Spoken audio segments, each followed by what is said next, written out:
The soft whimper pierced the silence of the snowy Christmas Eve. Most would have missed it entirely, drowned beneath the howling December wind that cut through Boston's financial district like an Arctic blade.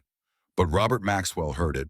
He always heard the things others missed. He stood motionless at the entrance of the alley behind his luxury high-rise, his breath forming dense clouds that disappeared into the darkness. The snow fell relentlessly, covering the city in a deceptive blanket of purity, transforming the hard edges of concrete and steel into something almost magical. Christmas lights reflected off the white ground, casting multicolored shadows that danced across Robert's expressionless face. Another whimper, barely audible, desperate. The temperature had plummeted to 15 degrees below freezing. Weather forecasters had warned people to stay indoors tonight unless absolutely necessary. Exposure for more than 30 minutes could prove fatal, they had said, their voices carrying the practiced concern of those who would spend the evening in warm studios. Robert's eyes narrowed as he peered into the shadows between the dumpsters. Most men in his position would have kept walking. Most men would have convinced themselves they heard nothing. Most men would have reasoned that building security would handle whatever problem might exist. But Robert Maxwell had stopped being like most men 3 years ago. Something moved in the darkness, something small. He took a step forward, the fresh snow crunching beneath his Italian leather shoes.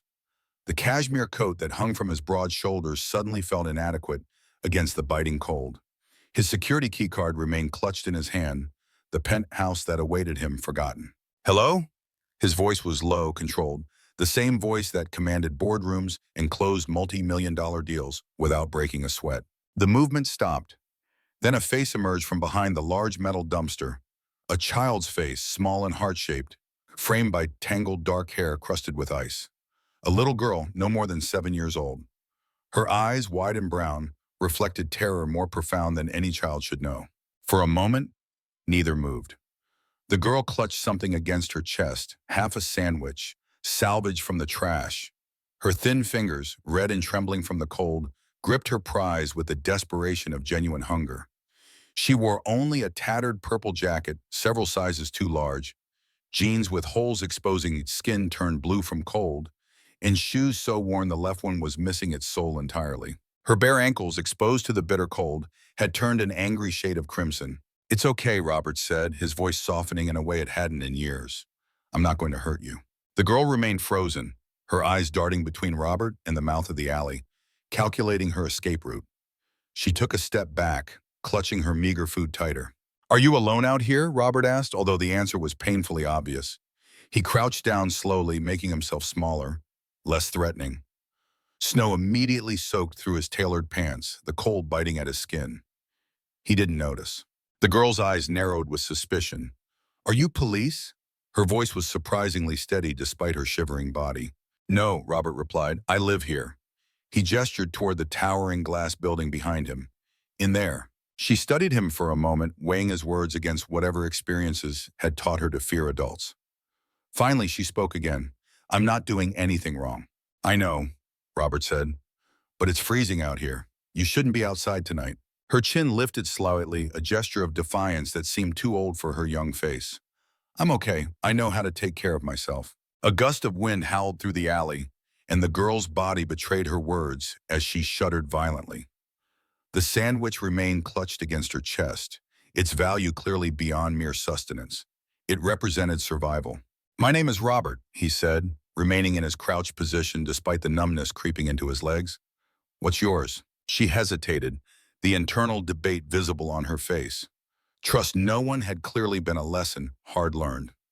"Emma," she finally offered, the name barely audible above the wind. "Emma," Robert repeated, "that's a beautiful name." A sudden violent shiver ran through Emma's small frame. She took a step forward, then another, her body swaying slightly. Her lips had taken on a bluish tint that alarmed Robert immediately. Hypothermia.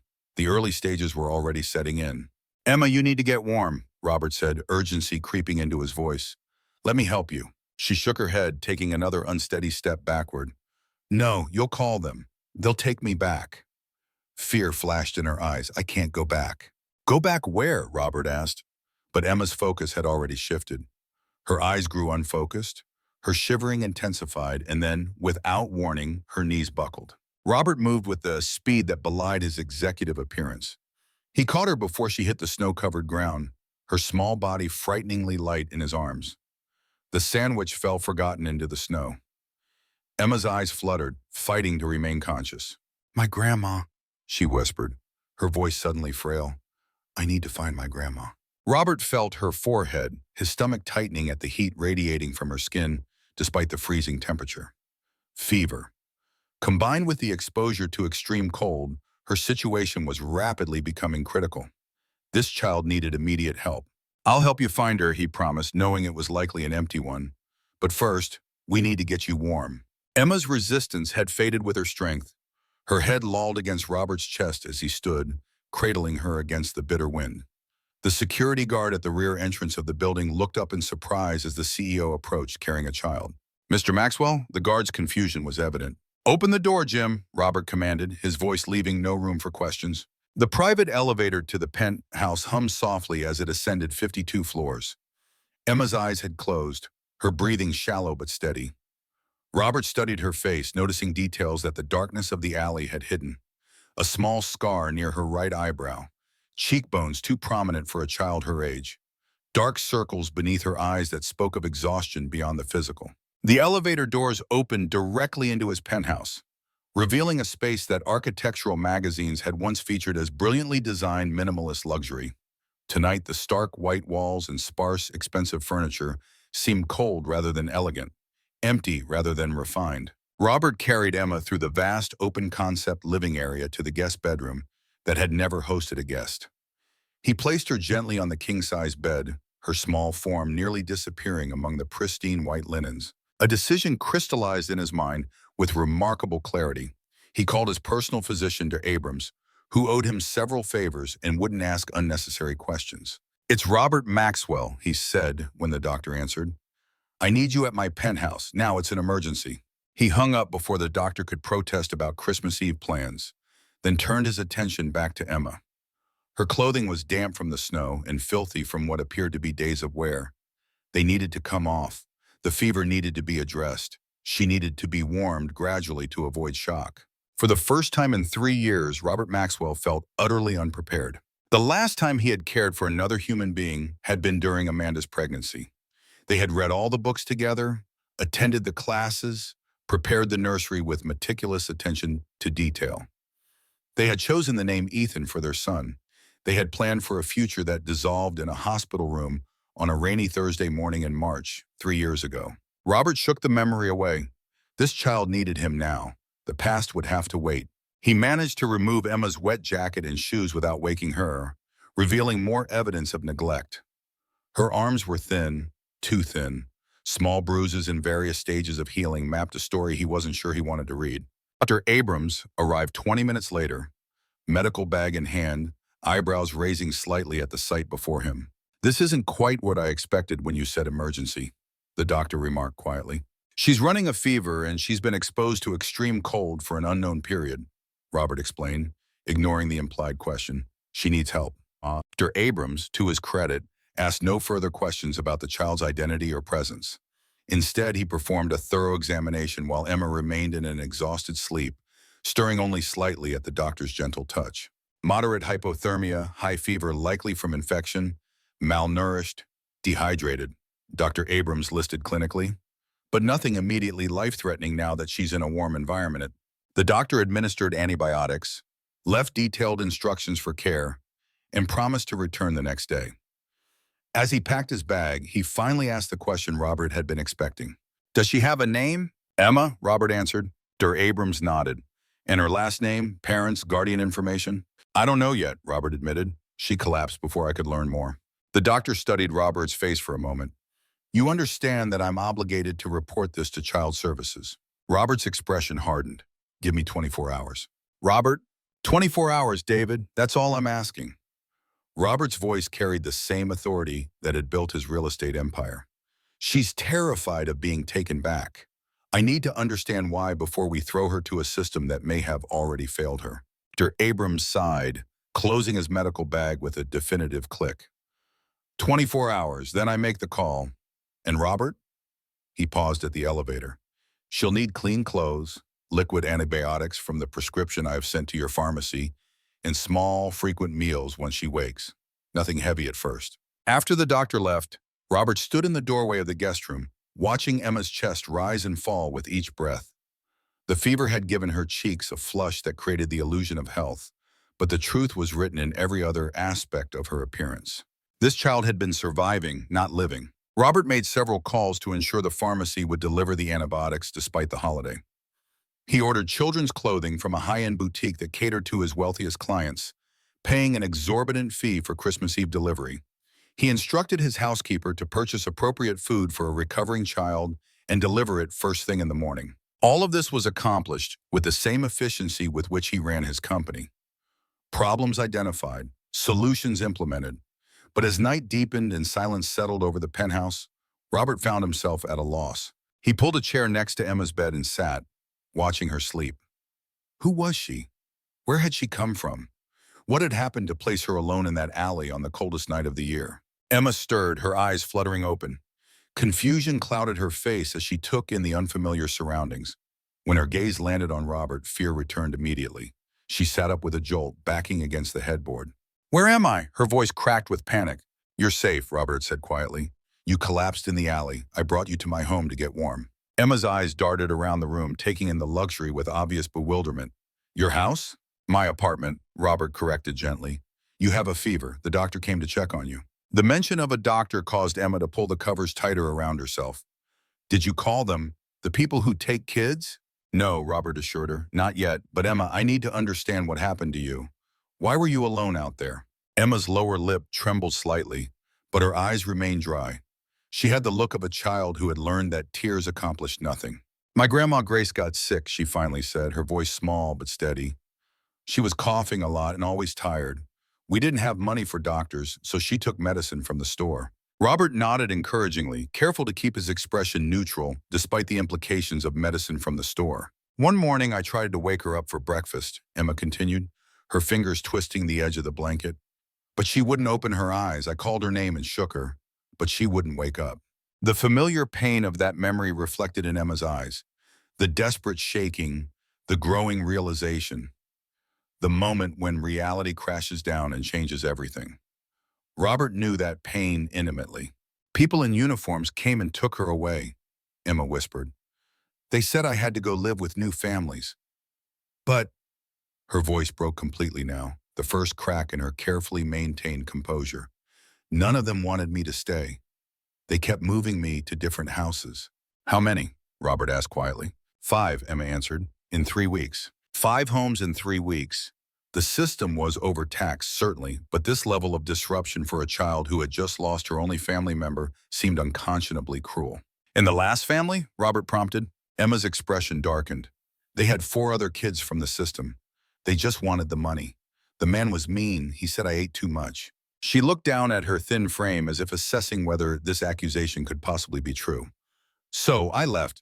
I thought maybe if I came back to our old neighborhood, Grandma Grace might come home too." The childish logic broke something in Robert's carefully constructed emotional armor. This little girl had been wandering the frozen city streets based on a desperate hope that her grandmother might somehow return from the dead. "How long have you been out there, Emma?" Robert asked, dreading the answer. 4 days, she admitted. "I found a place to sleep in the basement of the building next door. There's a broken window I can fit through." 4 days. A 7-year-old child had been surviving alone for 4 days in below freezing temperatures. The thought made Robert's blood boil with a rage he hadn't felt since the doctors had emerged from the operating room 3 years ago, unable to meet his eyes. "Are you going to send me back?" Emma asked, her voice small but direct. The question of a child who had learned to face bad news head-on. Robert should say yes. The responsible answer was yes. There were protocols, agencies, systems designed to handle situations like this. But those same systems had already failed this child multiple times in the span of less than a month. "No," he heard himself say, "not yet. First, we need to get you healthy." Relief washed over Emma's face, quickly replaced by suspicion. Adults had clearly made promises to her before. They had all been broken. "Why are you helping me?" she asked, the directness of a child who had been forced to grow up too quickly. Robert considered the question. Why was he helping her?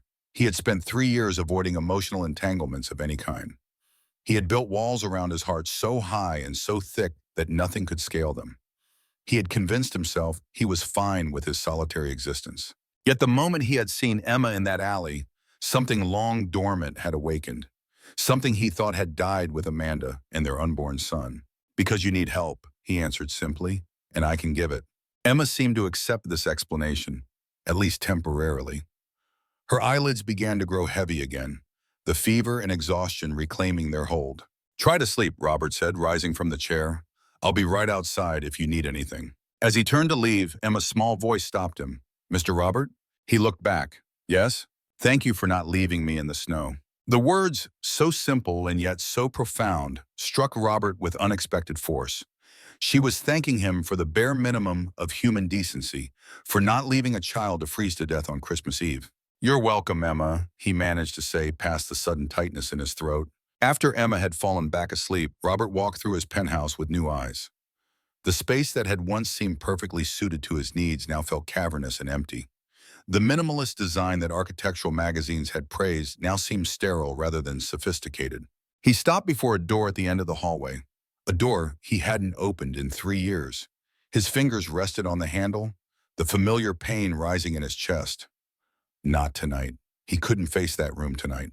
Instead, he retreated to his study, poured himself 2 fingers of Macallan 25, and made a call to the one person who might understand what he was doing. James Harrison answered on the fourth ring, his voice thick with sleep. "Robert, it's 1 a.m. on Christmas. The markets are closed, and whatever crisis Maxwell Developments is facing can wait until after the holiday." "It's not business, James," Robert said quietly. The unusual statement was met with silence, then a rustling sound as James presumably sat up in bed.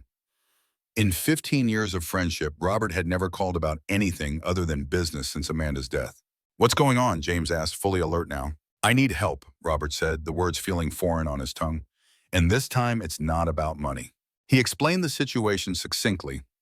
Finding Emma, her condition, her story about being shuttled between foster homes after her grandmother's death. "You brought a strange child into your home?" James sounded incredulous. "Do you understand the legal implications here? You need to call Child Protective Services immediately." "I promised her 24 hours, Robert replied firmly. "Robert, I can't send her back into a system that's already failed her 5 times in 3 weeks. Robert interrupted, an edge creeping into his voice. "Not until I understand what happened." James sighed heavily. "This isn't like you, not the you of the past 3 years anyway." The observation hung between them, loaded with unspoken history.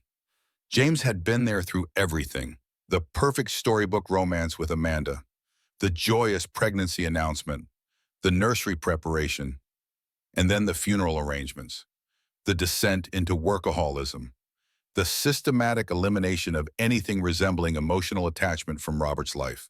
"Maybe that's the point," Robert finally said. Another long silence followed. Then James spoke, his voice resigned but determined. "What do you need from me?" "I need to understand my options," Robert said. "If I wanted to keep her from being placed in another temporary home, what would that look like? Emergency guardianship? Foster care certification? I need to know what's possible."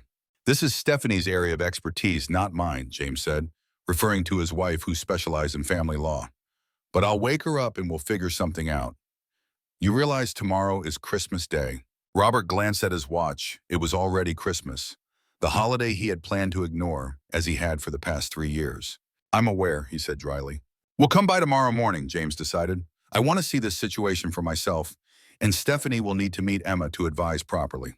"Thank you," Robert said, the words carrying more weight than a simple expression of gratitude. After ending the call, Robert returned to the guest room doorway. Emma slept peacefully now, her fever slightly reduced according to the temporal thermometer Dr. Abrams had left. In sleep, the wariness disappeared from her face, revealing the child she should have been allowed to remain. Innocent, protected, loved.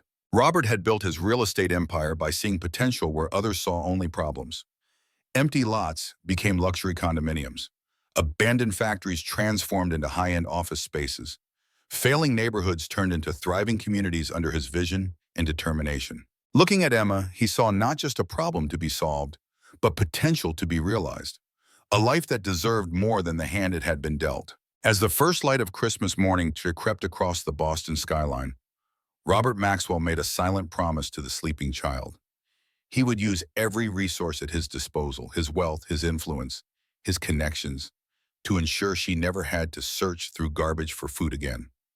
He would fight for her with the same relentless determination that had built his business empire. He didn't understand why this child, this moment, had broken through the walls he had so carefully constructed around his heart. Perhaps it was the echo of his own loss he recognized in her eyes. Perhaps it was the way she clutched that half-eaten sandwich as if it were precious gold. Perhaps it was simply time for the ice around his heart to thaw. Whatever the reason, Robert knew with absolute certainty that his life had irrevocably changed the moment he heard that whimper in the alley. Christmas Eve had brought him an unexpected gift, a chance to make a difference in one life, a chance to remember what it meant to care about something beyond quarterly profits and property acquisitions. A chance, perhaps, to find the man he used to be before grief had hollowed him out. Robert left the doorway and moved to the kitchen, checking the time. The pharmacy delivery would arrive soon. James and Stephanie would come after that. Decisions would need to be made. Systems would need to be navigated. Battles would likely need to be fought. For the first time in 3 years, Robert Maxwell welcomed the challenge. This wasn't about business. This was about something far more important. This was about saving a life, perhaps 2 lives. Emma's, and quite possibly his own. Outside, the Christmas morning sun cast long shadows across the snow-covered city, transforming Boston into a glittering landscape of possibilities. Inside the penthouse, a new day was dawning for both the man who had everything and the child who had nothing. Their paths, so improbably crossed, now irrevocably intertwined by circumstance, compassion, and the quiet promise of second chances. The journey ahead would not be easy. The system would resist, questions would be asked, motives would be questioned. But Robert Maxwell had never backed down from a fight when the stakes mattered. And for the first time in 3 years, something mattered more than anything ever had before. Heart of a Father. Part 2, Against the System. Christmas morning arrived with soft golden light filtering through the floor-to-ceiling windows of the penthouse. For a moment, Robert Maxwell stood in his kitchen, coffee in hand, experiencing the strange sensation of anticipation. 3 years had passed since Christmas held any meaning beyond an inconvenient business holiday. 3 years since he had awakened to anything but the empty routine that had become his life. The quiet padding of small feet broke his reverie. Emma appeared in the kitchen doorway, swimming in one of Robert's t-shirts that he had offered as temporary sleepwear until the clothing delivery arrived. Her dark hair stuck out in all directions, her thin face still marked with sleep, but her eyes were clearer now, the fever having broken during the night. "Good morning," Robert said, working to keep his voice gentle. "How are you feeling?" Emma's eyes darted around the kitchen, taking in the gleaming stainless steel appliances, the marble countertops, the expansive island.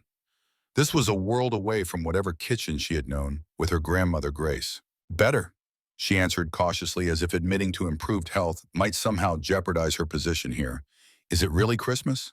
Robert nodded. "It is." Emma's gaze drifted to the living area beyond, her expression shifting to confusion. "Where's your tree? And the decorations?" The innocent question struck Robert with unexpected force. Amanda had loved Christmas. Their home had always been transformed during December, with lights, garlands, and an enormous tree covered in ornaments collected from their travels. After her death, Robert had packed everything away, unable to bear the reminders of joy now lost.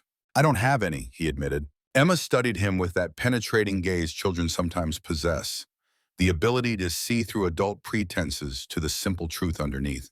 "Because you're sad?" The directness caught Robert off guard. In his world of corporate negotiations and business dealings, people spoke in carefully constructed sentences designed to obscure rather than reveal. Emma's straightforward question demanded an equally honest answer. "Yes," he said simply, "because I've been sad." Emma nodded as if this explanation made perfect sense.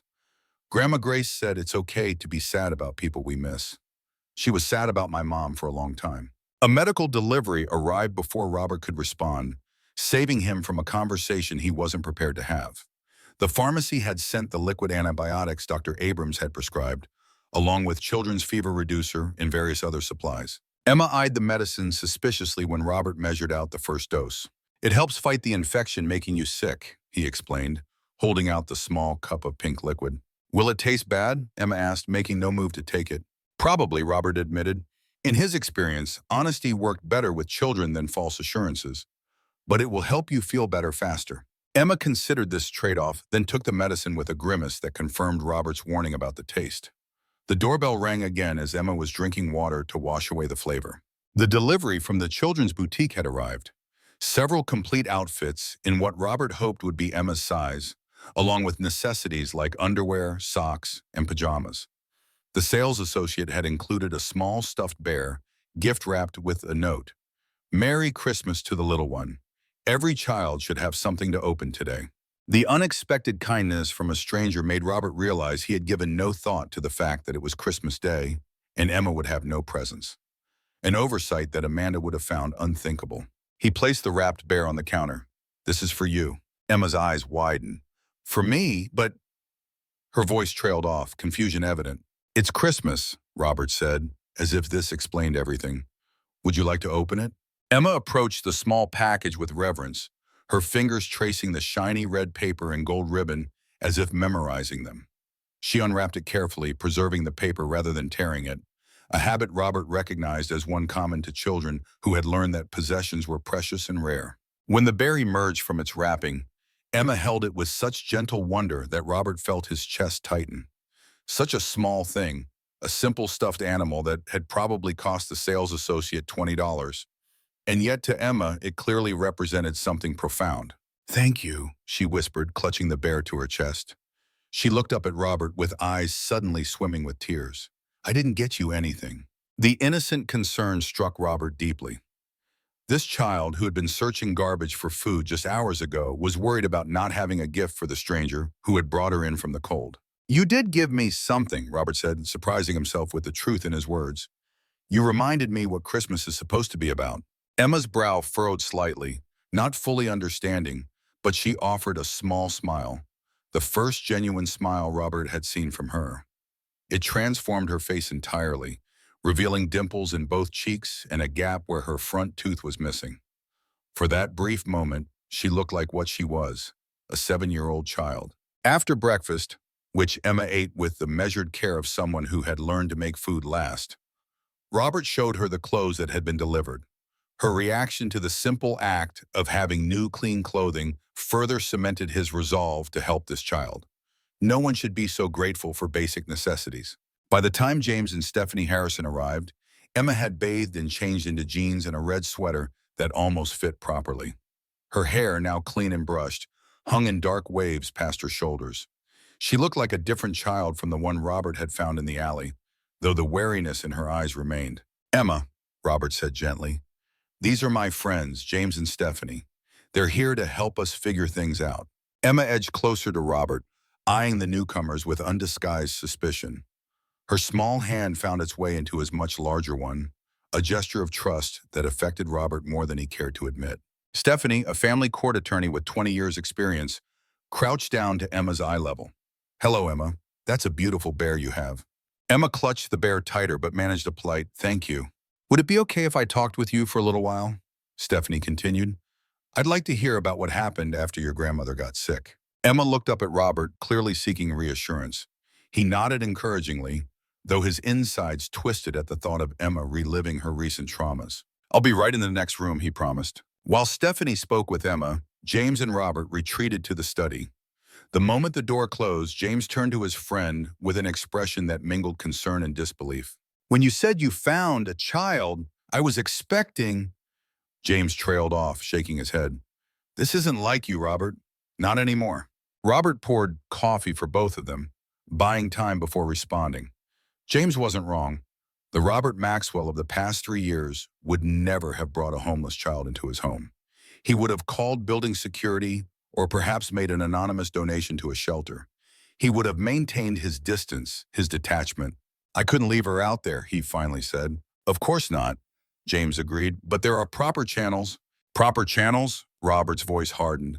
She's been through 5 foster homes in 3 weeks. The system's proper channels are failing her. James studied his friend's face.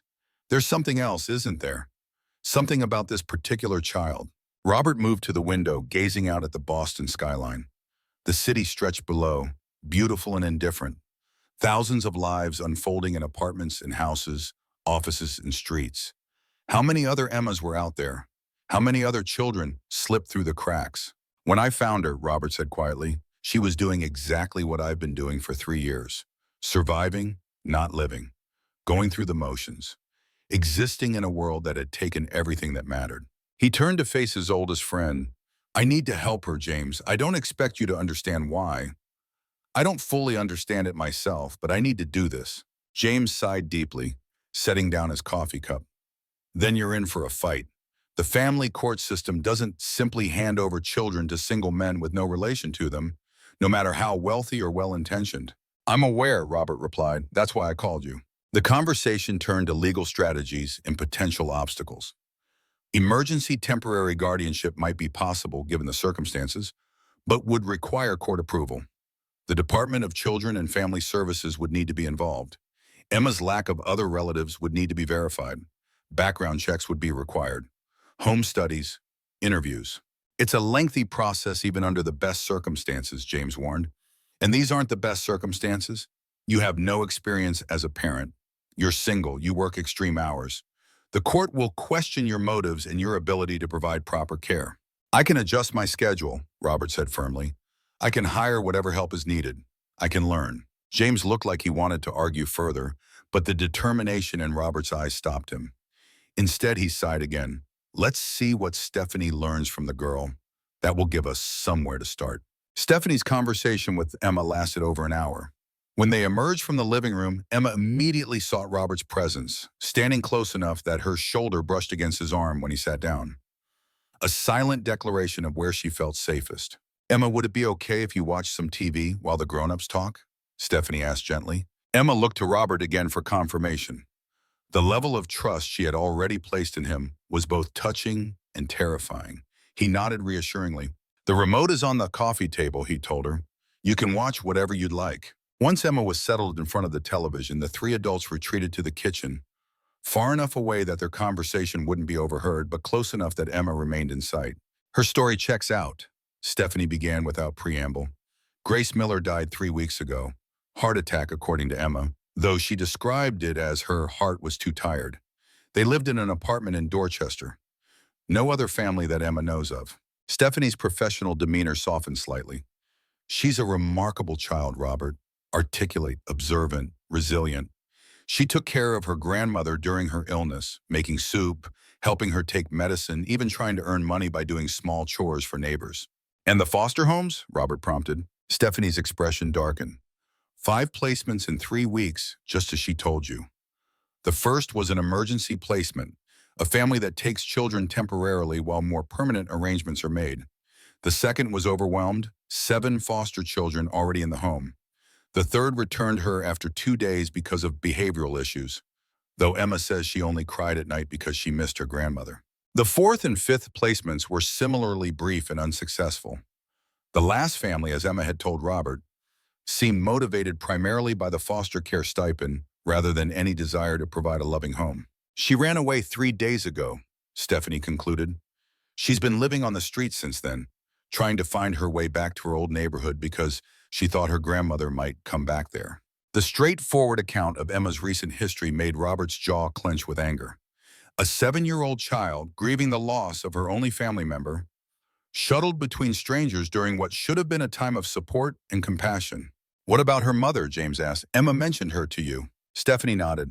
According to Emma, her mother left when she was very young, a baby, in her words. She has no memory of her. Grace raised her from infancy.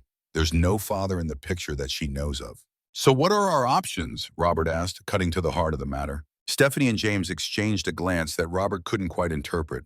Finally, Stephanie spoke. Legally, I need to report this situation to DCFS immediately. Emma is a ward of the state who has run away from her placement. There's no scenario where you simply keep her without involving the authorities. I understand that, Robert said, though the thought of Emma being taken away made something in his chest constrict painfully. But what happens to her then? Another foster home? A 6th failure in less than a month? There are other options, Stephanie said carefully.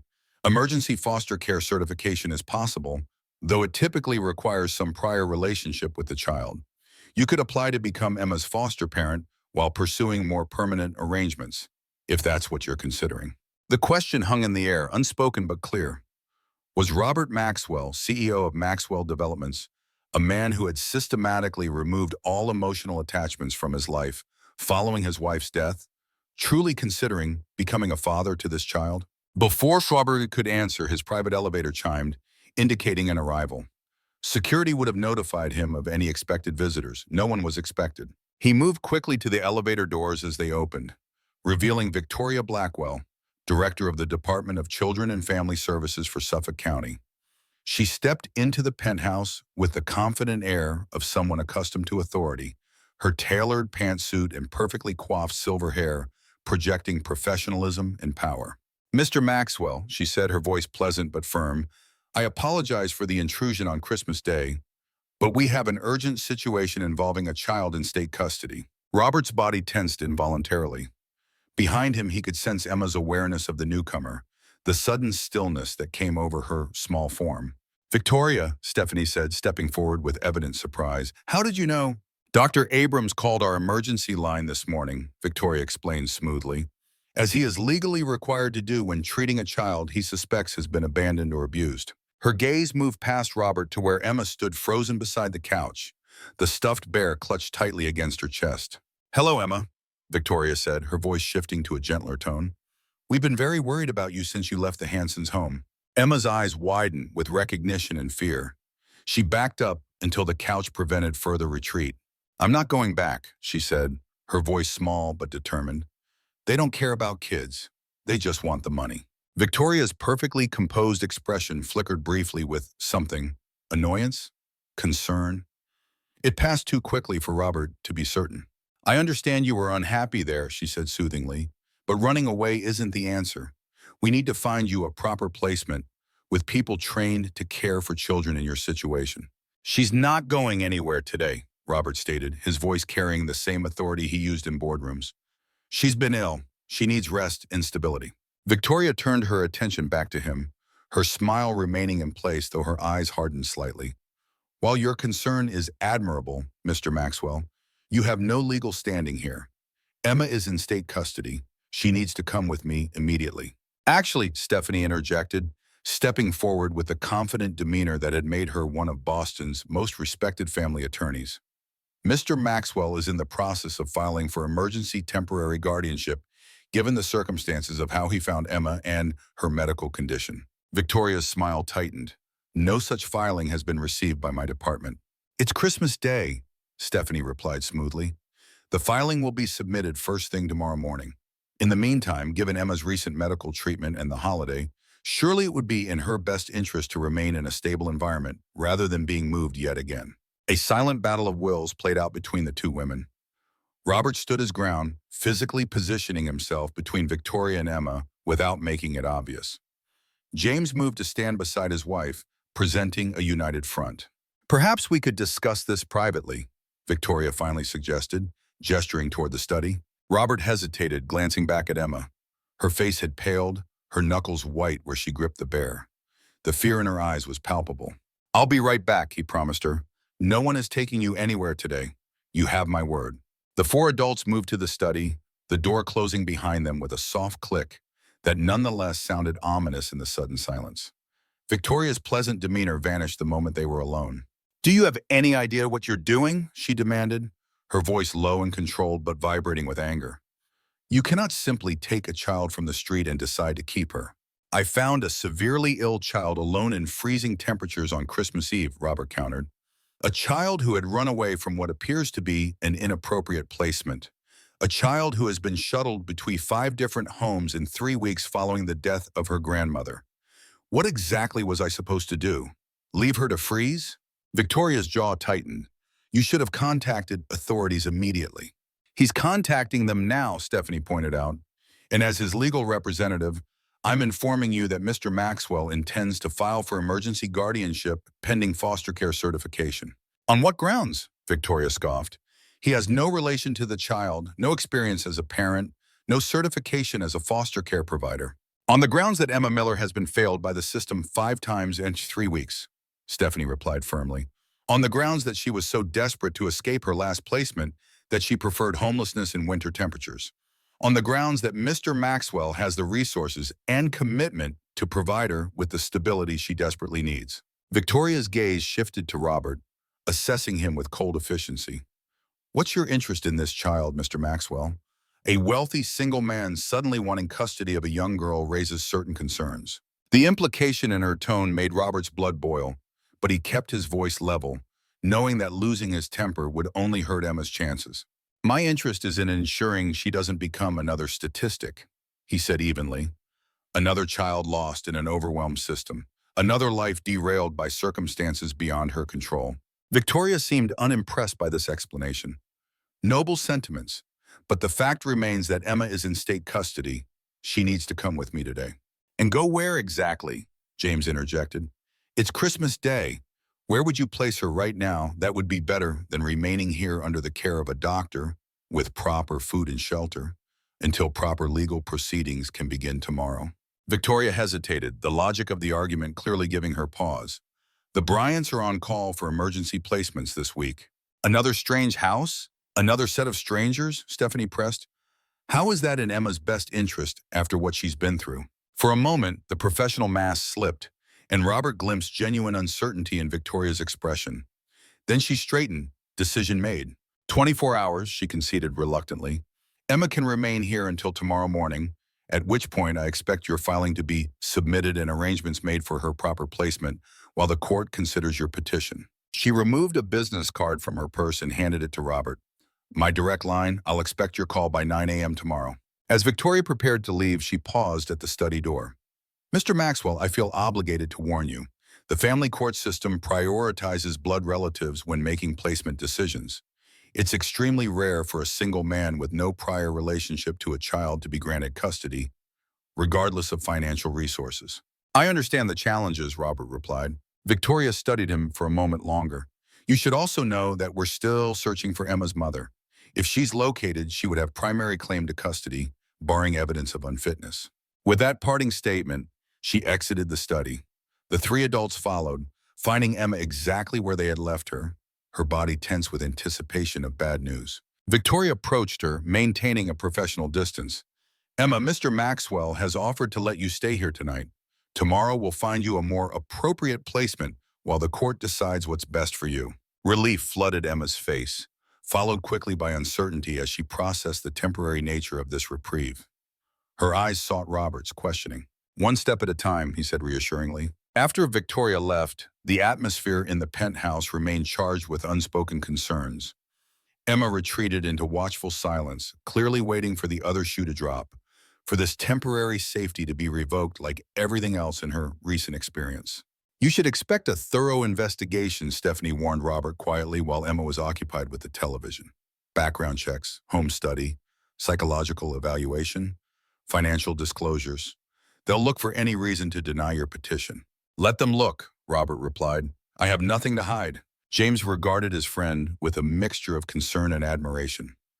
This won't be like negotiating a business deal, Robert. The courts don't care about your success rate or your net worth.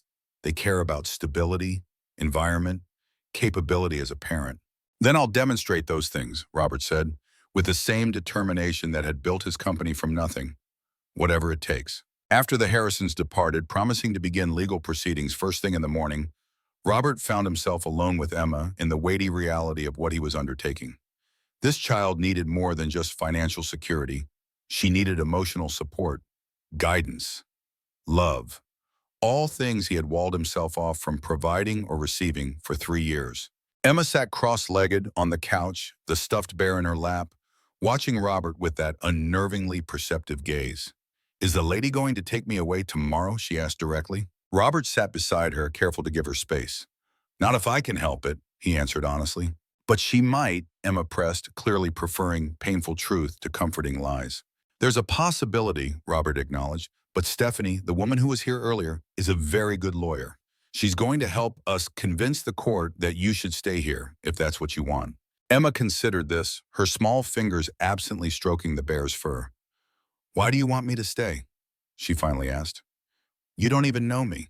The question was so earnest, so fundamental, that Robert found himself searching for an equally honest answer. Why did he want this child to stay? Why had he thrown himself into this battle when he had spent 3 years avoiding precisely this kind of emotional involvement? Because when I found you in that alley, he said slowly, I saw someone who needed help, someone who deserved better than what life had given them. And I realized that I could either walk away, like I've been doing for a long time, or I could do something that might actually matter. Emma absorbed this, her expression thoughtful beyond her years. My grandma Grace said that helping other people is how we help ourselves too. The simple wisdom struck Robert deeply. Perhaps that was part of what was happening here. In trying to save Emma, he was saving himself from the emotional tomb he had built around his heart. Your grandmother sounds like a wise woman, he said. Emma nodded solemnly. She was. Her gaze drifted around the vast penthouse. Your house is really big. Robert followed her gaze, seeing the space through her eyes. The expensive furnishings, the museum-quality art, the floor-to-ceiling windows showcasing the Boston skyline. All of it carefully curated to project success and sophistication. None of it designed for a child. Too big, probably, he admitted. It's just been me here for a long time. Emma's attention fixed on the hallway leading to the bedrooms, particularly the closed door at the end, the door Robert had avoided for 3 years. What's in that room, she asked. The one that's always closed? Robert felt his chest tighten. Of course she would notice. Children always notice the forbidden spaces, the unspoken boundaries. That's, he began, then faltered. How to explain the nursery that had never welcomed a child? The room that contained all his broken hopes and dreams? It's a room I haven't been ready to open, he finally said. Not for a long time. Emma studied his face, reading more there than Robert had intended to reveal. Because it makes you sad? Yes, he admitted. She nodded with the solemn understanding of a child who had experienced her own grief. Grandma Grace kept my mom's room closed too for a long time. She said sometimes memories need to sleep until we're strong enough to wake them up. The unexpected poetry of the statement momentarily robbed Robert of speech.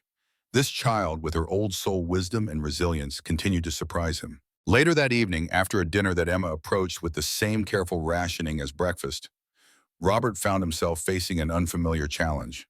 The bedtime routine of a 7-year-old. The new pajamas from the boutique fit her properly, unlike his oversized t-shirt from the night before. She brushed her teeth with the new toothbrush the pharmacy had included with the medicine delivery. All normal activities that nonetheless felt foreign in the bachelor sanctuary of his penthouse. Would you like me to read you a story? He offered, realizing too late that he owned no children's books. The only books in his home were business texts, historical biographies, and the occasional thriller for long flights. Emma shook her head. Could you just stay until I fall asleep? Sometimes I have bad dreams. The simple request revealed yet another vulnerability beneath her composed exterior. How many nights had she lain awake, frightened, in strange homes with people who didn't truly care about her welfare? Of course, Robert said, pulling a chair next to the bed. Emma settled under the covers, the stuffed bear tucked securely beside her. Her dark hair spread across the white pillow, her eyes already heavy with exhaustion despite the nap she had taken earlier. The antibiotics were working, but her body was still recovering from infection and exposure. Mr. Robert? She murmured, her voice already thick with the approaching sleep. Yes? Thank you for fighting for me.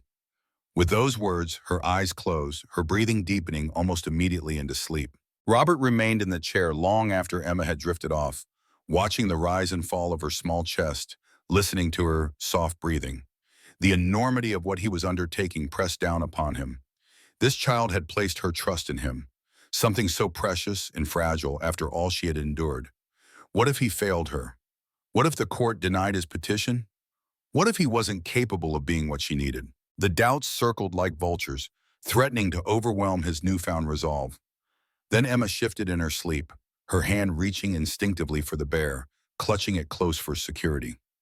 The simple, innocent gesture crystallized something in Robert's mind. He would not fail her. Whatever it took, whatever battles needed fighting, whatever changes he needed to make in his life, he would do it. This child deserved a champion, and somehow, against all odds, he had been chosen for that role. Robert quietly left the room, leaving the door slightly ajar so he would hear if Emma called out during the night. He moved through the penthouse to his home office, where he began making calls and sending emails, adjusting meetings, delegating projects, rearranging his professional life to accommodate this unexpected personal priority. Around midnight, he found himself standing once again before the closed door at the end of the hallway. The nursery, Ethan's room. For 3 years, he had kept it sealed like a tomb, preserving the dreams and hopes that had died with Amanda and their son. His hand rested on the doorknob, neither turning it nor retreating. Was he ready to face what lay behind this door? Was he strong enough, as Grace had told Emma, to wake the sleeping memories? The sound of Emma's voice jerked him from his thoughts. Not a call, but a whimper. The bad dreams she had mentioned had found her. Robert moved quickly back to the guest room, finding Emma tangled in the sheets, her face contorted with fear even in sleep. "Grandma," she cried softly, "don't go. Please don't go." "Emma," Robert called gently, touching her shoulder. "Emma, wake up. You're having a bad dream." Her eyes flew open, disoriented and frightened. For a moment, she didn't seem to recognize where she was or who was speaking to her. Then awareness returned, along with fresh tears. "She was gone again," Emma whispered, her voice breaking. "I couldn't find her." Robert sat on the edge of the bed, uncertain how to comfort this child he barely knew. In his former life, he would have gathered her into a hug without hesitation.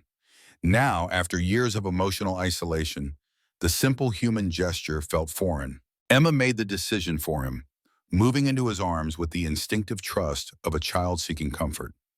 Robert froze momentarily, then gently returned the embrace, feeling the dampness of her tears against his shirt. "I miss her so much," Emma said, her small body shaking with sobs. "I know," Robert replied, his voice rough with unexpected emotion. "I know exactly how that feels." They remained that way for several minutes, this unlikely pair bound together by shared grief and loss. When Emma's tears finally subsided, she didn't pull away immediately, seeming to draw strength from the physical connection.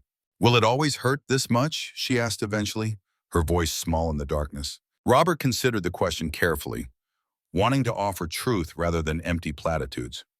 "No," he finally answered, "it won't always hurt this much. It will always hurt somewhat. We don't stop missing the people we love, but it changes. It becomes something you can carry without being crushed by it." Emma nodded against his chest, accepting this answer. Grandma Grace said something like that too. She said grief is the price we pay for loving someone very much, and it's always worth it.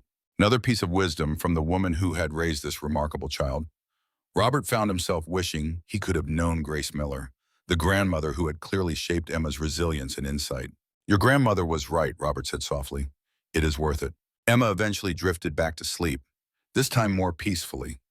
Robert gently tucked the covers around her and the bear, which she still clutched tightly even in sleep. As he quietly left the room, he realized something had shifted inside him during their brief conversation. For the first time in 3 years, he had spoken about grief as something that could be survived rather than a weight that would forever crush him. For the first time, he had offered comfort based on his own hard-won experience rather than retreating from the pain of remembering. It was a small step, perhaps, but a significant one. In trying to help Emma, he had inadvertently helped himself. Just as Emma's grandmother had suggested, helping others is how we help ourselves. The next morning arrived all too quickly. By 8 a.m., Robert had showered, dressed in one of his impeccable suits, and prepared breakfast. Emma emerged from her room looking rested despite the midnight interruption, dressed in another of the outfits from the boutique delivery. "Is today when we fight to stay together?" she asked directly, the question catching Robert mid-sip of his coffee. He set down the cup carefully. "Yes, today we start that process."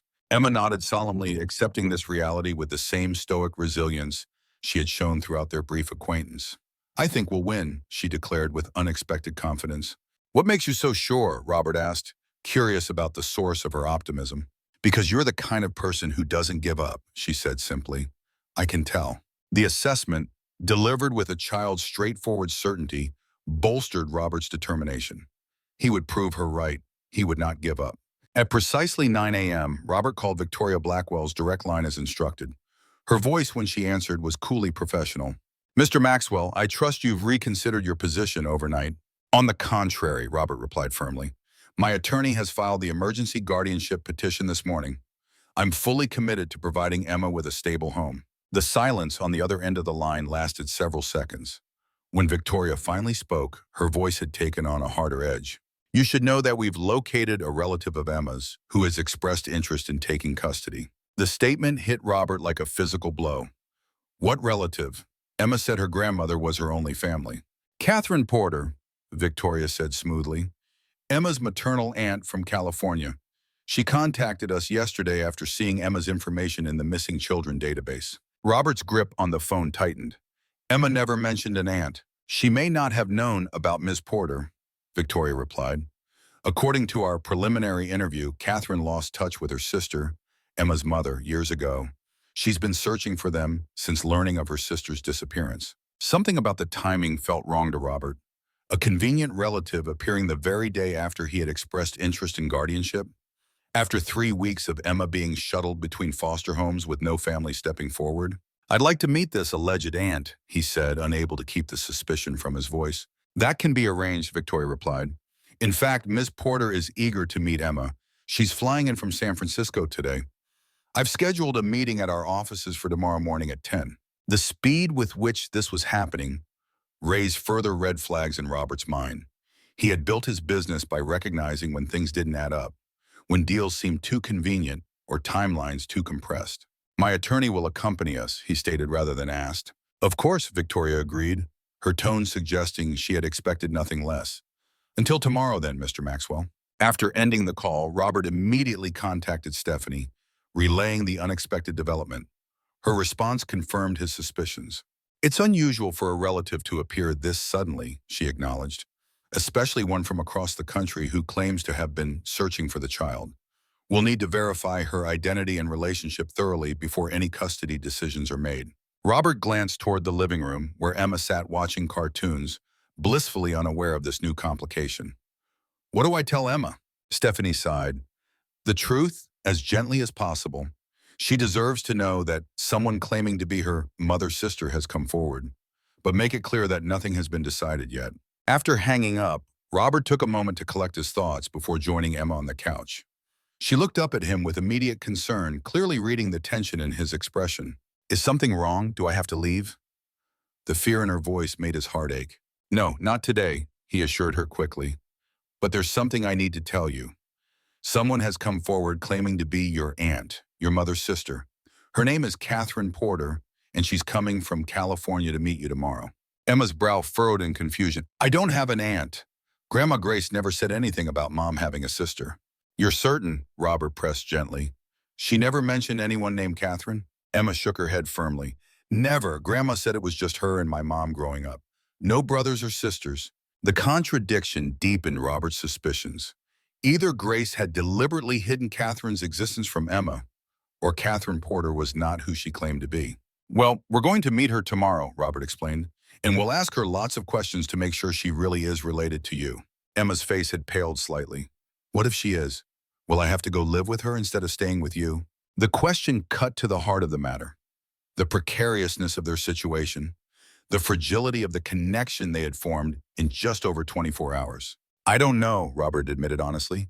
If she's really your mother's sister, the court might decide that living with a blood relative is better for you. But nothing will be decided tomorrow. It's just a meeting. Emma absorbed this information, her expression serious. Then with the resilience that continued to amaze Robert, she nodded once. Okay, we'll meet her, but I still think we're going to win. Her unwavering faith in him, in them, strengthened Robert's resolve. Whatever game Victoria Blackwell was playing with this sudden appearance of a convenient relative, he would uncover the truth. If Catherine Porter was genuinely Emma's aunt and could provide a loving home, he would step aside. But if there was anything suspicious about her claim, he would fight with every resource at his disposal. For the first time in 3 years, Robert Maxwell had found something worth fighting for, and he had no intention of losing. Morning light streamed through the windows of Robert Maxwell's penthouse, casting long shadows across the polished hardwood floors. In the guest bedroom, Emma's bedroom now, if Robert had any say in the matter, Emma sat cross-legged on the bed while Robert carefully braided her dark hair. His fingers moved with increasing confidence, though the result remained slightly lopsided. Is it too tight? He asked, securing the end with a hair tie. Emma reached up to touch the braid, her expression serious as she assessed his work. It's good, she declared with the diplomatic kindness of a child trying not to hurt an adult's feelings. You're getting better. Robert smiled at the gentle critique. 3 days ago, he couldn't have imagined himself performing this simple act of care, a CEO braiding a little girl's hair before a meeting that might determine both their futures. Yet here he was, focused on this task as intently as he would study contract negotiations for a multi-million-dollar deal. "Are you nervous?" Emma asked suddenly, turning to face him. Her eyes, deep brown and too perceptive for her 7 years, studied his face. "A little," Robert admitted. He had learned quickly that Emma preferred honesty to comforting lies. But being nervous is normal when something matters. Emma nodded solemnly. "Grandma Grace said that too. She said butterflies in your stomach just mean your heart is paying attention." The simple wisdom struck Robert deeply, as Emma's observations often did. This child, who had endured more loss and instability in her short life than most adults, possessed an emotional intelligence that continued to surprise him. "Your grandmother was a very wise woman," he said. "I know," Emma agreed, clutching the stuffed bear that had become her constant companion. She had named it Grace, after her grandmother, a detail that squeezed Robert's heart each time she mentioned it. "Will the lady who says she's my aunt be there today?" "Yes," Robert confirmed. "Catherine Porter. She flew in from California yesterday." Emma's expression darkened slightly. "I still don't think Grandma would have forget to tell me about an aunt." "We'll ask her questions to make sure," Robert reassured her, though his own suspicions mirrored Emma's. The timing and circumstances of Catherine Porter's sudden appearance felt orchestrated, convenient, almost too perfect a solution for Victoria Blackwell, who had made her reservations about Robert's guardianship petition abundantly clear. An hour later, they arrived at the Department of Children and Family Services building, a drab government structure that seemed designed to crush hope with its institutional beige walls and fluorescent lighting. Stephanie Harrison met them in the lobby, her professional demeanor a comforting counterpoint to the sterile environment. "Remember," she said quietly to Robert as they waited to be called upstairs, "let me do most of the talking. Victoria will be looking for any reason to dismiss your petition, especially if there's a blood relative interested in taking custody." Emma stood between them, her small hand firmly clasped in Robert's much larger one, her posture straight despite the anxiety evident in her tight grip on the bear. "Miss Harrison," Victoria Blackwell's voice cut through the lobby as she approached, every aspect of her appearance meticulously controlled from her silver hair to her sensible heels. "Mr. Maxwell and Emma, thank you for coming on time. Miss Porter is already waiting upstairs." As they followed Victoria to the elevator, Robert felt Emma's hand tighten further around his. He gave her a reassuring squeeze, silently promising her that she wasn't facing this alone. The conference room on the fourth floor felt deliberately intimidating. A long table with Victoria at one end, flanked by a court-appointed child advocate and a department social worker. Across from them sat a woman Robert presumed was Catherine Porter. She appeared to be in her early 40s, with dark hair styled in an expensive cut that framed a face bearing just enough similarity to Emma's to make her claim plausible. She wore a cream-colored blouse beneath a tailored jacket, diamond studs in her ears, and an expression of practiced concern that didn't quite reach her eyes. Those eyes locked onto Emma the moment she entered the room, and something in that gaze, a calculation, an assessment, sent a chill down Robert's spine. "Emma," Catherine breathed, rising from her chair with one hand pressed dramatically to her heart, "you look so much like your mother, like my dear sister Sarah." Emma pressed closer to Robert's side, her body language clearly communicating discomfort. "I don't know you," she said simply. If Catherine was offended by this reception, she concealed it well. "Of course you don't, sweetheart. I've been away for so long, in California. Your mother and I lost touch many years ago, before you were born." Victoria gestured for everyone to be seated. Robert guided Emma to a chair between himself and Stephanie, noting how the child's eyes never left Catherine's face, studying her with unmistakable suspicion. "Ms. Porter has provided documentation confirming her identity and relationship to Emma," Victoria began, sliding a folder toward Stephanie. "Birth certificates showing she and Sarah Miller were sisters, photographs of them together as children, and letters between them before Sarah's disappearance." Stephanie examined the documents carefully while Victoria continued. "As you know, Mr. Maxwell, family court prioritizes placement with blood relatives when available. Ms. Porter has expressed her willingness to provide Emma with a stable home in San Francisco, where she works as a gallery owner and lives in a suitable neighborhood with excellent schools. The perfect solution, neatly packaged and presented. Too perfect, in Robert's estimation. He had built his business success on an ability to recognize when something seemed too good to be true. "If I may," Stephanie interjected smoothly, "while these documents establish a potential relationship, they require further verification." Additionally, there are several questions that need addressing before any custody decisions are made. Of course, Victoria agreed with a tight smile. Stephanie turned her attention to Catherine. Ms. Porter, you claim you lost touch with your sister many years ago.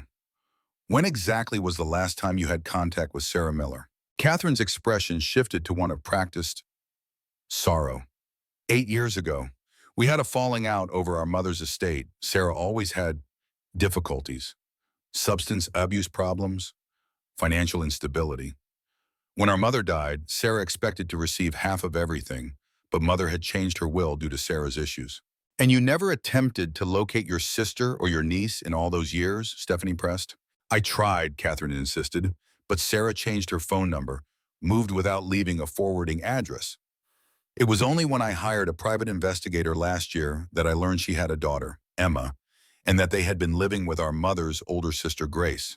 By the time my investigator located them, Grace had passed away and Emma was in foster care. The timeline seemed plausible on the surface, but Robert noticed inconsistencies. Catherine mentioned their mother's older sister, Grace, but Emma had always referred to Grace as her grandmother, not her great-aunt. A small detail, perhaps, but significant. Ms. Porter, Robert spoke for the first time, ignoring Stephanie's warning glance. Emma tells me that her grandmother Grace specifically told her that her mother had no siblings, that she grew up as an only child. How do you explain that? Catherine's composure faltered momentarily before she recovered. Grace never approved of me. She blamed me for the rift with Sarah, felt I should have shared our mother's estate regardless of the will's provisions. She likely chose not to mention me to Emma out of spite. That doesn't sound like Grandma Grace, Emma said suddenly, her voice small but clear. All eyes turned to her. She always said forgiveness was important. She wouldn't lie to me about having an aunt. Catherine's smile tightened almost imperceptibly. Children often don't understand adult relationships, sweetheart. Grace was protecting you in her own way, I'm sure. Emma, Victoria interjected gently, wouldn't you like to get to know your mother's sister? Ms. Porter has a beautiful home near the ocean. You'd have your own room, a good school, a fresh start. Emma's hand found Robert's beneath the table, her fingers cold with anxiety. I want to stay with Mr. Robert, she said firmly. Victoria's expression hardened slightly. While your preference is noted, Emma, the court must consider what's in your best interest. Family connections are very important for a child's development and sense of identity. If family connections are so important, Stephanie countered, why was Emma placed in 5 different foster homes in 3 weeks following her grandmother's death? Why wasn't more effort made to locate potential relatives then? The barbed question clearly hit its mark. Victoria's jaw tightened. Our department is severely understaffed and overworked, as you well know, Ms. Harrison. The investigation into potential relatives was ongoing. Yet it took Miss Porter coming forward herself, rather than your department locating her, Stephanie noted. Convenient timing, wouldn't you say? The tension in the room thickened. Catherine Porter maintained her composed facade, but Robert noticed her fingers tapping restlessly against the table, a tell he recognized from countless business negotiations, a sign of concealed nervousness. I have questions too, Robert said, addressing Catherine directly. What was the name of the street where Sarah and Emma lived with Grace? What school did Emma attend? What was Sarah's favorite color? Her birthday? Basic information a sister would know. Catherine's smile remained fixed, but her eyes flashed with something darker. As I've explained, Mr. Maxwell, I lost contact with my sister 8 years ago, before Emma was born. I wouldn't know those details. That's why I'm so grateful to have found Emma now, to rebuild those family connections. Ms. Porter has provided all the legally required documentation, Victoria interjected smoothly. While these questions might satisfy your curiosity, Mr. Maxwell, they aren't relevant to the court's consideration of kinship placement. I disagree, Stephanie countered. The authenticity of Ms. Porter's claim and her knowledge of Emma's family are absolutely relevant. We're requesting a full investigation into Ms. Porter's background and her relationship to Emma before any custody decisions are made. Victoria's eyes narrowed. Such investigations take time during which Emma needs appropriate placement. Given Ms. Porter's documented relationship, temporary custody with her aunt would be the standard procedure while the court evaluates both claims. The words hit Robert like a physical blow. They intended to place Emma with this stranger immediately, based on documentation that had yet to be thoroughly verified. No, Emma said suddenly, her voice stronger than before. All eyes turned to her again. She's not my aunt. Grandma Grace would have told me. She told me everything important. Catherine's expression softened into practiced concern. Emma, sweetheart, I know this is confusing and frightening. Meeting a new relative, all these changes. But I'm your family, your mother's sister. I love Sarah very much, even though we had our differences. Emma's gaze remained skeptical, her small jaw set in a determined line that reminded Robert powerfully of himself. What was my mom's favorite thing to do when she was little? She challenged. Grandma told me stories about her all the time. Catherine hesitated, just a fraction of a second too long. Sarah loved to read. She always had her nose in a book. Emma's expression didn't change. That's not right. Mom loved to climb trees. She had a special oak tree in the backyard with a branch shaped like a dragon. Grandma said she read books up in that tree, but it was the climbing she loved most. The detail felt authentic, specific, the kind of family story passed down through generations. Catherine's momentary discomfort confirmed Robert's suspicions. Whatever documentation she had provided, something about her claim wasn't adding up. Children's memories can be confused, Catherine suggested, her tone still gentle but with an edge of dismissal, especially about a mother they never knew. Emma's face flushed with indignation. I'm not confused. Grandma Grace told me lots of stories about my mom. She showed me pictures too. Mom had a scar on her chin from falling out of the dragon tree when she was 9. Catherine touched her own chin reflexively, as if searching for a familial mark that should be there. Finding nothing, she recovered quickly. Sarah had many adventures as a child. I can't be expected to remember every detail after so many years apart. The meeting continued for another 30 minutes, with Victoria clearly favoring Catherine's claim, while Stephanie methodically documented every inconsistency in her account. Through it all, Emma remained pressed close to Robert's side, her body language speaking volumes about where she felt safest. We'll reconvene tomorrow morning, Victoria finally announced. The court will review our recommendations regarding temporary placement while the investigation proceeds. As they prepared to leave, Catherine approached Emma directly, crouching to her eye level despite the child's obvious discomfort. I'm looking forward to getting to know you, Emma. We have so much catching up to do. Emma didn't respond, her fingers tightening around Robert's hand. He positioned himself slightly between them, a subtle but unmistakable gesture of protection. Catherine straightened, her gaze meeting Robert's with unexpected intensity. Mr. Maxwell, I appreciate your concern for my niece, but please understand, blood is thicker than water. The court will recognize that Emma belongs with family. Emma is not a possession, Robert replied evenly, keeping his voice controlled despite the anger simmering beneath the surface. And family is about more than shared DNA. It's about love, protection, and putting a child's needs above your own. Something flashed in Catherine's eyes, a cold calculation that confirmed Robert's instincts. This woman wasn't motivated by familial love. There was another agenda at work here, one he couldn't yet identify, but was determined to uncover. Outside the building, Stephanie pulled Robert aside while Emma waited a few steps away, clutching her bear and watching the street with the hyper-vigilance of a child who had learned that security could be revoked at any moment. They're going to recommend temporary placement with Porter, Stephanie said bluntly. We need to move quickly if we want to prevent that. I've filed motions for an expedited background investigation and DNA testing to verify her claim, but those will take time. Time Emma doesn't have if they place her with that woman tomorrow, Robert said, his jaw tight with frustration. There's something wrong here, Stephanie. The timing, the convenient appearance, the inconsistencies in her story, and the way she looks at Emma, not like a long-lost niece, but like an asset, Stephanie finished, having noticed the same calculating assessment in Catherine's gaze. I agree, but suspicion isn't enough in family court. We need evidence. Robert's mind raced through options with the same strategic clarity that had built his business empire.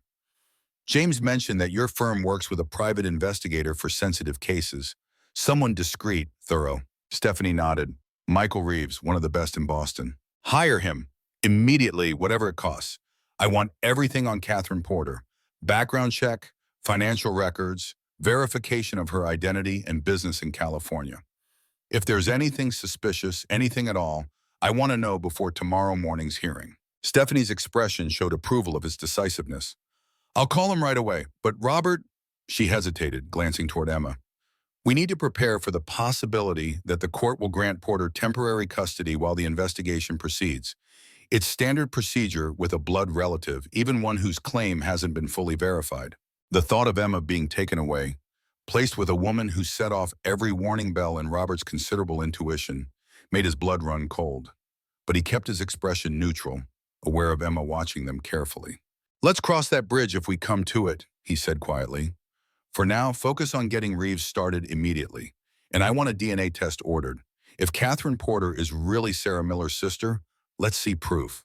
On the drive back to the penthouse, Emma sat quietly in the back seat, her expression thoughtful beyond her years. Robert watched her in the rearview mirror, struck by the resilience in her young face despite the uncertainty surrounding her future. "You're very quiet," he observed gently. Emma met his eyes in the mirror. "I'm thinking." "About what?" She hesitated, then asked, "Do you believe me about her not being my aunt?" "I believe you," Robert answered without hesitation. "Your grandmother raised you. She wouldn't have hidden something that important from you." Emma nodded, relief evident in the slight relaxation of her shoulders. "She's lying. I don't know why, but she is." She paused, then added with childlike directness, "She looks at me funny, not like she loves me, like she wants something." The observation mirrored Robert's own instincts so perfectly that it strengthened his resolve. Emma wasn't just a child caught in an unfortunate situation. She was perceptive, observant, capable of recognizing authentic emotion from its facsimile. "We're going to figure this out," he promised her. "I won't let anyone take you somewhere you don't feel safe." Back at the penthouse, Robert received a call from James while Emma was taking a bath, a new nightly routine they had established over the past few days. "Stephanie briefed me," James said without preamble. "Reeves is already working on Porter. Initial results should be available by morning." "Good," Robert replied. "What about the DNA test?" "Stephanie's filed the motion. The judge is likely to approve it given the circumstances, but it won't happen before tomorrow's placement hearing." Robert paced the length of his living room, tension coiling in his muscles. "What are our options if the court grants Porter temporary custody?" James's sigh was audible through the phone. "Limited. Once a blood relative has been granted temporary custody, reversing that decision requires substantial evidence of unfitness or fraudulent claims.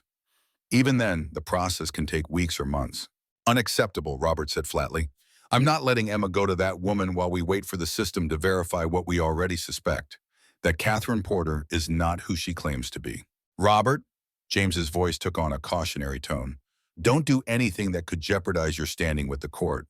Any attempt to circumvent proper procedures would destroy your chances of ultimately gaining custody."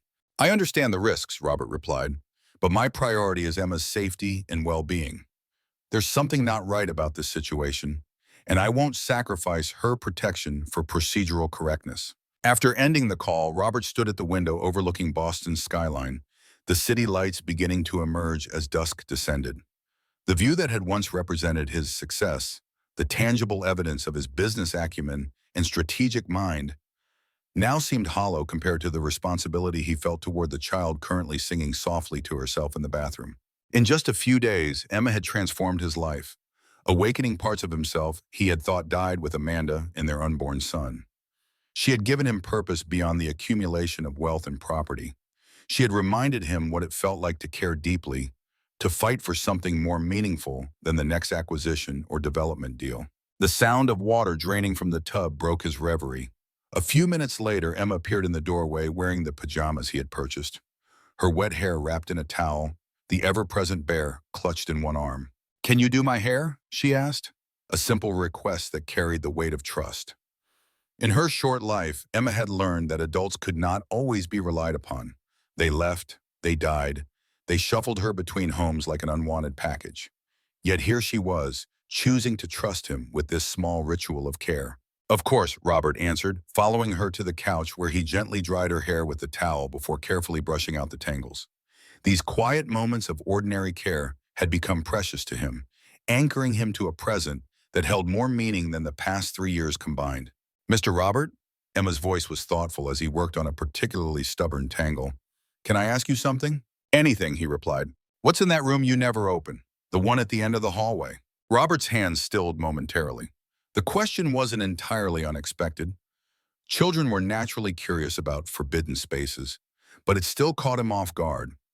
For 3 years, he had kept that door closed, sealing away memories too painful to confront. It was supposed to be a nursery, he finally said, resuming the gentle brushing. For my son. Emma twisted around to look at him, her expression openly curious. You have a son? I was going to, Robert corrected softly. My wife, Amanda, was pregnant. We were expecting a baby boy. We had chosen the name Ethan. Understanding dawned in Emma's eyes, but something bad happened. Robert nodded, finding it strangely easier to discuss this with Emma than it had been with any adult in his life. Amanda had complications during labor. She and the baby both died. It was 3 years ago. Emma's face reflected solemn comprehension far beyond her years. That's why you're sad sometimes, like me about Grandma Grace. Yes, Robert acknowledged, like you about your grandmother. Emma was quiet for a moment as Robert finished brushing her hair. Then, with the directness that continually surprised him, she asked, Can we see it, the baby's room? The request sent a jolt through Robert's chest. That room had remained sealed like a tomb for 3 years, preserved exactly as it had been when Amanda was alive, when they were preparing for a future that never arrived. He hadn't been able to bring himself to open that door, to face the physical manifestation of all they had lost. Why do you want to see it? He asked, not dismissing the idea outright, but needing to understand. Emma considered the question with surprising thoughtfulness. Because it makes you sad to keep it closed. Grandma Grace said we shouldn't lock away the things that make us sad. She said we should look at them sometimes, remember the love, and then keep going. More wisdom from Grace Miller, delivered through her remarkable granddaughter. Robert found himself wondering if perhaps Emma was right, if keeping the room sealed had been a way of avoiding healing rather than preserving memory. All right, he decided, we can see it. Together, they walked down the hallway to the closed door. Robert's hand hesitated on the doorknob, his heart racing with apprehension. Emma slipped her small hand into his free one, offering silent support. He turned the knob and pushed the door open. The room beyond was exactly as he remembered. Walls painted a soft yellow because he and Amanda had wanted to be surprised about the baby's sex, though they had later learned they were having a boy. A white crib stood against one wall, mobile of stars and moons hanging motionless above it. A rocking chair in the corner where Amanda had imagined nursing their child. Stuffed animals arranged on shelves, books waiting to be read, a changing table stocked with supplies that were never used. The air felt still, preserved, as if the room existed in a different timeline where tragedy hadn't struck. Robert remained in the doorway, unable to step across the threshold into a future that had died with Amanda and Ethan. Emma, however, moved forward slowly, taking in the details with solemn respect. She touched nothing, simply observing with the intuitive understanding that this space was sacred in its way. It's a beautiful room, she said softly. You must have really wanted your baby. We did, Robert managed, his throat tight with emotion. Very much. Emma turned to face him, her expression serious. My mom wanted me too, even though she died. Grandma Grace said Mom was so excited when she found out she was having me. She painted my room pink and yellow and put stars on the ceiling so I could see them when I fell asleep. The parallel struck Robert deeply. 2 rooms prepared with love for children by parents who wouldn't live to see them grow. 2 lives shaped by absence and loss. Grandma kept all Mom's things for me, Emma continued. She said it was important for me to know I was loved, even by people who couldn't be with me anymore. Robert found himself stepping into the room for the first time in 3 years, drawn by Emma's quiet presence and the wisdom she carried from her grandmother. The pain was still there, the ache of what might have been, but alongside it was something else, something that felt almost like peace. Your grandmother was right, he said, his voice steadier now. It is important to know you were loved. They remained in the nursery for several minutes, Robert sharing stories about Amanda, about their excitement preparing for Ethan's arrival.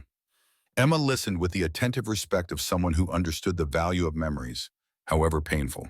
As they finally left the room, Robert didn't close the door completely.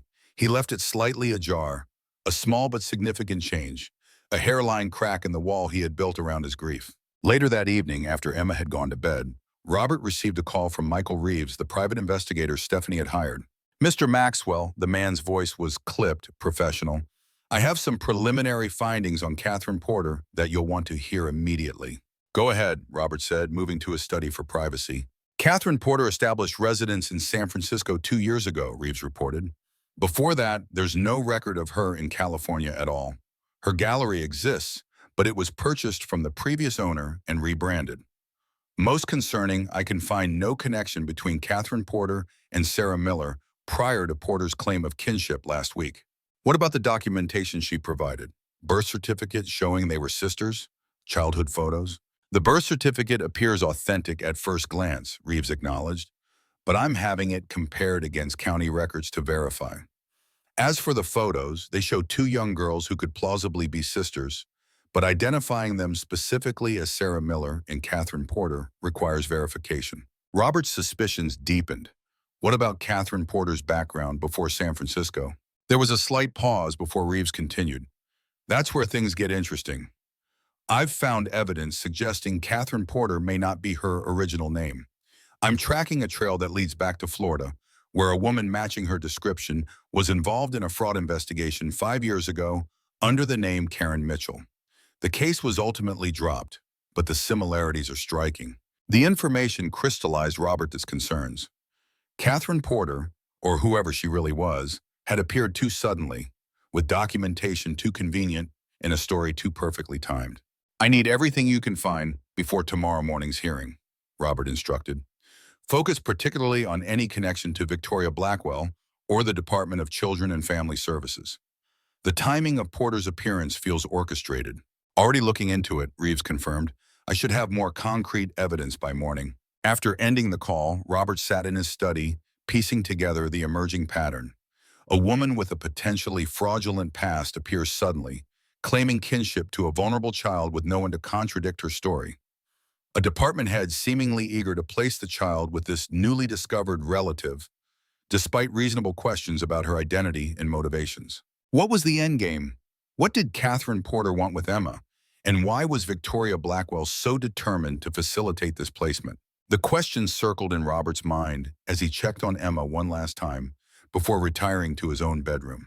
She slept peacefully, the stuffed bear tucked under her chin, her face relaxed in a way it rarely was during waking hours. The sight strengthened his resolve.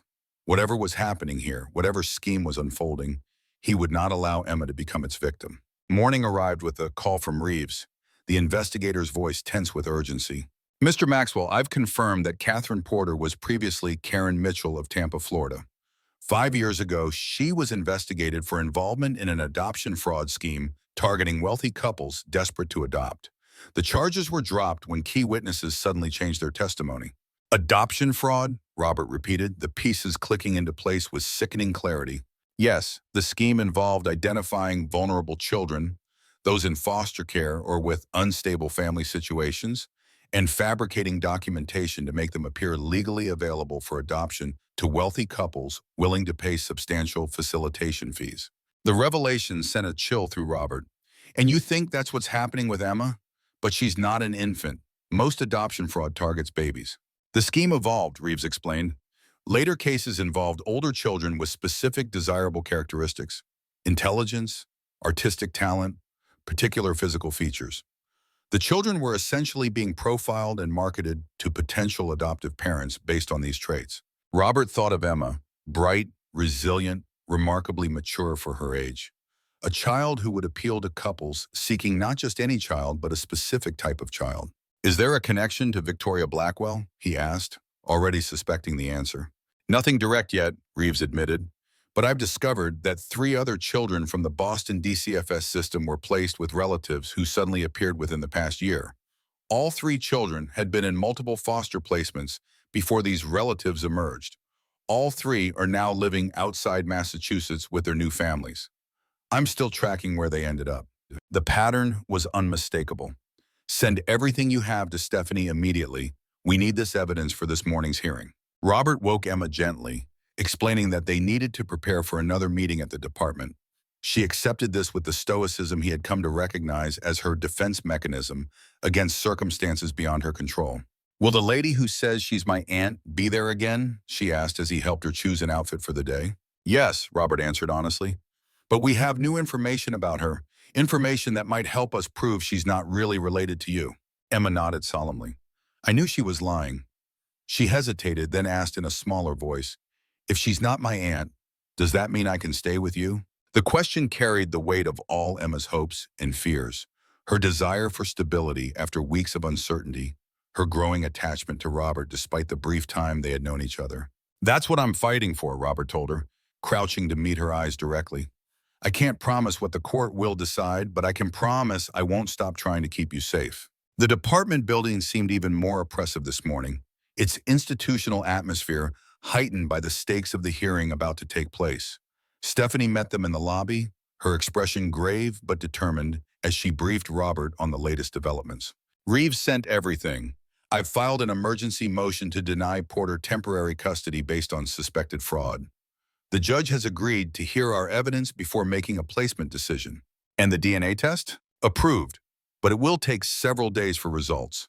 We need to convince the judge to leave Emma in your care until those results are available." They were directed to a small courtroom rather than the conference room from yesterday, an upgrade that reflected the increasing complexity of the case. Victoria Blackwell was already present, seated beside Catherine Porter, whose composed facade showed signs of strain this morning. Her makeup was slightly too heavy, her smile a touch too fixed when she spotted Emma. Judge Eleanor Ramirez presided, an older woman with shrewd eyes behind rimless glasses. She reviewed the file before her with methodical attention while the parties settled into their places. "This is an unusual situation," she began without preamble. "We have a child in need of placement, a blood relative who has come forward claiming kinship, and a non-relative who has filed for emergency guardianship. Ms. Blackwell, the department's recommendation?" Victoria rose, her professional demeanor firmly in place. "Your Honor, the department recommends temporary placement with Catherine Porter, the child's maternal aunt, pending final custody determination. Ms. Porter has provided documentation confirming her relationship to Emma Miller and has suitable accommodations in San Francisco." "Ms. Harrison?" The judge turned to Stephanie. "Your Honor, we have evidence suggesting Catherine Porter is not who she claims to be," Stephanie stated firmly. "We believe she is actually Karen Mitchell, previously investigated for adoption fraud in Florida. We further believe her sudden appearance and claim of kinship with Emma Miller is fraudulent, potentially part of a larger scheme." The judge's eyebrows rose slightly. "Serious allegations, counselor. What evidence supports this claim?" Stephanie presented the findings from Reeves' investigation, the timeline discrepancies, the false identity, the pattern of similar cases within the department's system. As she spoke, Robert watched Catherine Porter's composure crumble incrementally. The confident smile gave way to tightened lips. The relaxed posture stiffened. Her eyes darted increasingly toward Victoria as if seeking guidance. Most telling was Victoria Blackwell's reaction, a tightly controlled panic visible only in the whitening of her knuckles as she gripped her pen. "Your Honor," Victoria interjected when Stephanie finished, "these allegations are completely unfounded. Ms. Porter has provided legal documentation of her identity and relationship to Emma. These conspiracy theories are merely attempts by Mr. Maxwell to delay proper placement." Judge Ramirez regarded Victoria coolly. "The evidence presented is concerning enough to warrant further investigation before any placement decisions are made. I'm ordering an expedited DNA test to verify Ms. Porter's claimed relationship to Emma Miller." "DNA testing takes time, Your Honor," Victoria argued. "Meanwhile, the child needs appropriate placement." "I agree," the judge replied, "which brings us to the question of where Emma should reside while these investigations proceed." She turned her attention to Emma, who sat quietly beside Robert.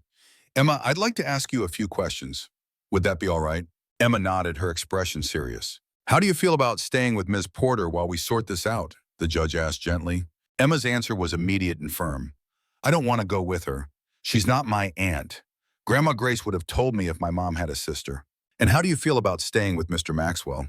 Emma's expression softened slightly. "He takes care of me. He doesn't treat me like I'm just a problem to solve. He listens to me and makes me feel safe." The simple, heartfelt assessment brought an unexpected tightness to Robert's throat. Judge Ramirez considered Emma thoughtfully. "Thank you for sharing your feelings, Emma. It's important for me to know what you want." She returned her attention to the adults.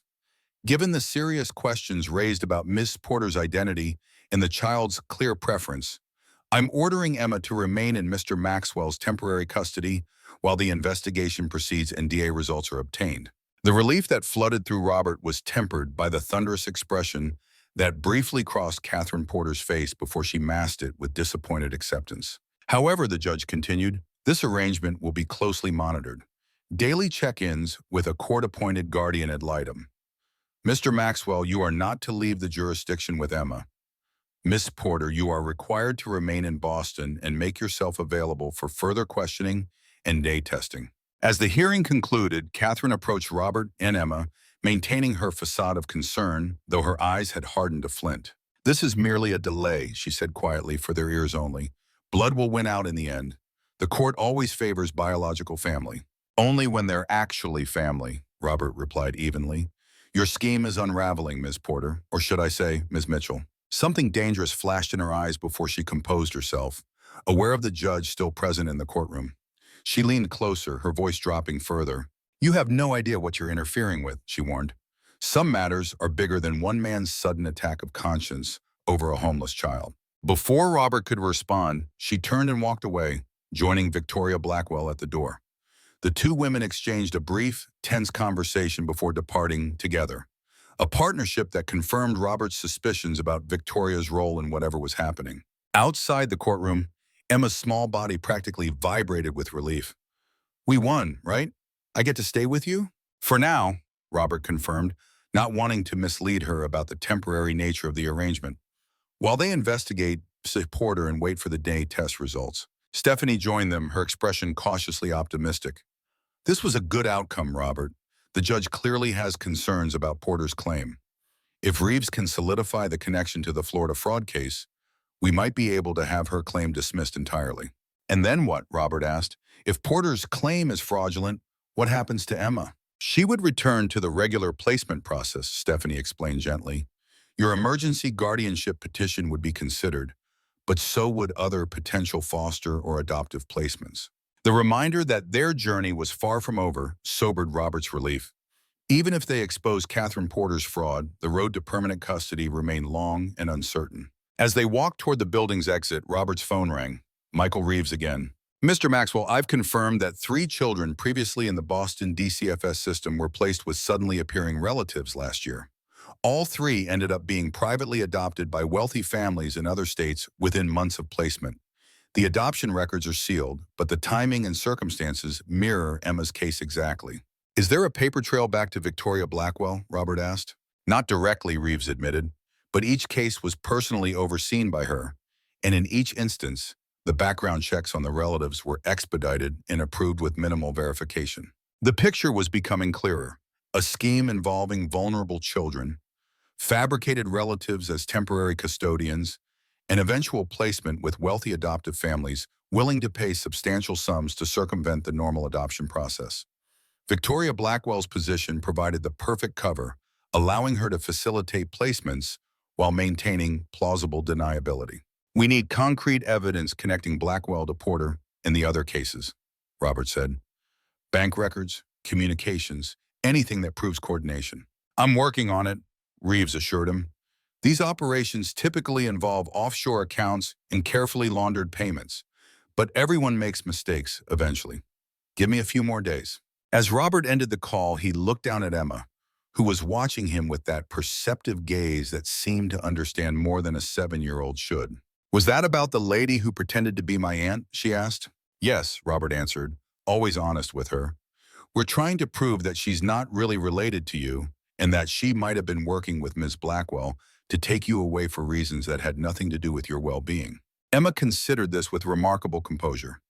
They wanted to sell me, didn't they? Like in those stories on the news that Grandma Grace wouldn't let me watch, but I heard anyway. The blunt assessment stunned Robert. This child, who had already endured so much loss and instability, had immediately grasped the ugly truth at the heart of the situation. Not adoption fraud as he had framed it in his mind, but human trafficking dressed in legal paperwork. Something like that, he acknowledged, seeing no point in shielding her from a reality she had already identified. But we're going to stop them, Emma, not just for you, but for any other children they might try to hurt. Emma nodded solemnly, then slipped her hand into his as they walked toward the car. I knew you wouldn't give up, she said with simple confidence. That's why we're going to win. Her faith in him, unshakable despite knowing him for less than a week, filled Robert with a fierce determination. This wasn't just about gaining custody of Emma anymore. It was about exposing a system that exploited society's most vulnerable members, about holding accountable those who abused their power for profit. As they drove home, Robert glanced at Emma in the rearview mirror. She was looking out the window, her expression thoughtful but no longer haunted by the immediate fear of separation. For now, at least, she felt secure in the knowledge that she would return to the penthouse with him, that their fragile new family remained intact for another day. In that moment, Robert Maxwell, who had spent 3 years building walls around his heart, who had convinced himself that emotional detachment was preferable to the pain of loss, acknowledged the truth he had been avoiding since finding Emma in that snowy alley. He loved this child, not just as a responsibility or a cause, but as the daughter he had never expected to have. And he would move heaven and earth to keep her safe, to give her the home and family she deserved.